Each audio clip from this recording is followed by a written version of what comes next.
International Day of the African Child shines the spotlight on the many challenges African children face due to conflict, poverty, climate change and inequality. The COVID-19 pandemic, however, has added an extra burden. Our reporter Kit Silale spoke to one child, Angela, who shares with us challenges during the COVID-19 pandemic.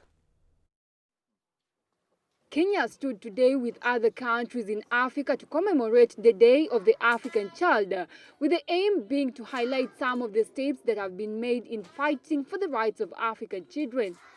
To mark this day, we had a sit-down with 10 years old Angela Anjin, for her being a special day to remember and help young children living in informal settlements.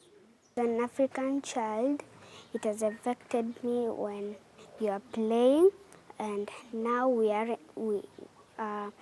can't gather around as children, and we can't move from our house inside our house or compound. The Ministry of Labour and Social Protection, which have been championing and fighting for the rights of Kenyan children, held a special event to celebrate children like Angela. The parents, the society, and all the stakeholders, because children live and come from the community, and the abuse and sometimes violation of their rights also comes from the community. As leaders and government, we are sensitizing the entire leadership of the country to ensure that children's rights are protected.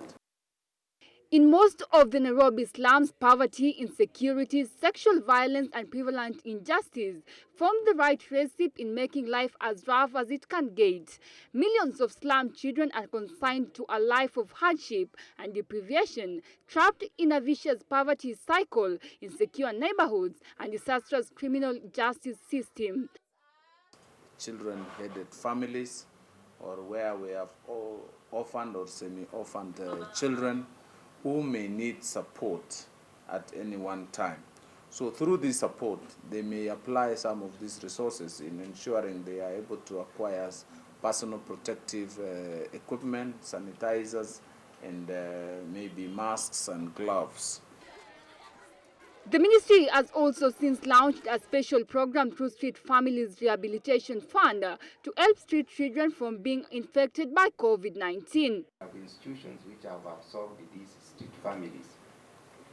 And then the same ministry, the government through the Ministry of Labour and Social Protection, we have a whole fund, Street Family Rehabilitation Fund, which has funded these institutions to ensure that those street families who have been rescued from streets are taken care of.